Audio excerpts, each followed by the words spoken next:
दादा नहीं राखो ऐसन महाडौकी दादा नहीं राखो महा ऐसन डौकी।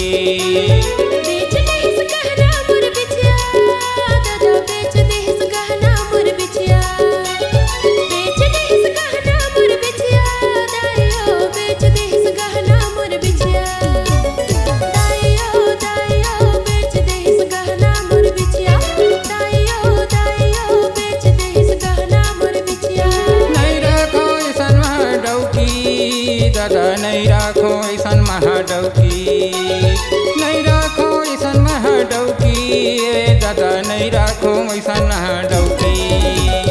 ए मोर पर विश्वास नहीं है का? एक हाथे खीरा और नौ हाथे बिया बाई ताहुन हो अड़ही डौकी। एक हाथे खीरा और नौ हाथे बिया बाई ताहुन हो अड़ही डौकी। एक हाथे खीरा और नौ हाथे बिया दाई दरुहा हवे मोरे डौका। एक हाथे खीरा और नौ हाथे बिया दाई दरुहा हवे मोरे डौका। दादा नहीं राखो ऐसन महाडौकी। दादा नहीं राखो ऐसन महाडौकी।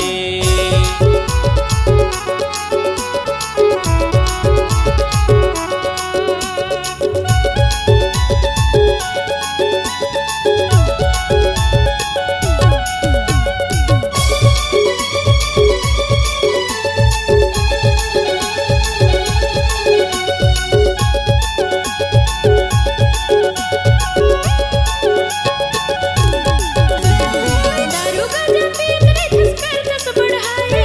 दारू गंजा पीत रे तस्कर तस बढ़ाए। रोज दिन पी के कर थस लड़ाई। रोज दिन पी के कर थस लड़ाई।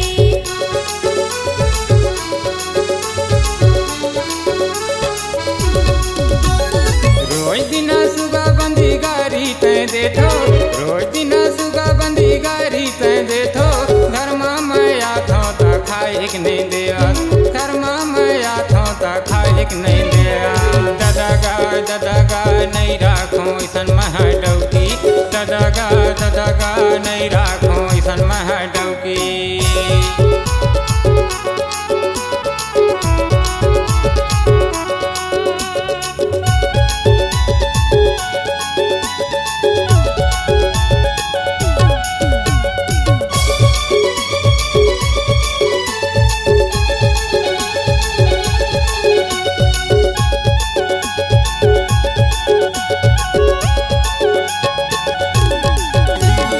रोज दिन मारत रे समय के चलदी हो। रोज दिन मारत रे समय के चलदी हो। भैया ना कह के मैं मारे खवा हूँ।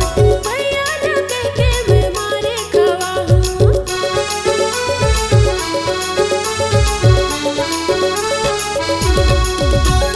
कही रहे जल्दी तय महरे आहूँ। कही रहे जल्दी तय महरे आहूँ। नहीं आवे जल्दी तय मैं हठा हूँ। नहीं आवे जल्दी तय मैं हठा हूँ। दादा नहीं राखो ऐसन महाडौकी। दादा नहीं राखो ऐसन महाडौकी। नहीं राखो ऐसन महाडौकी। दादा नहीं राखो ऐसन महाडौकी।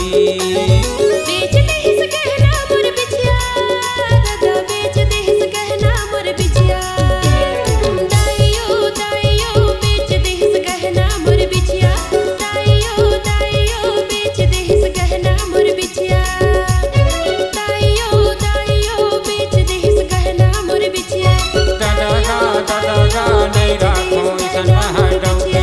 दादा नहीं राखो ऐसन महाडौकी।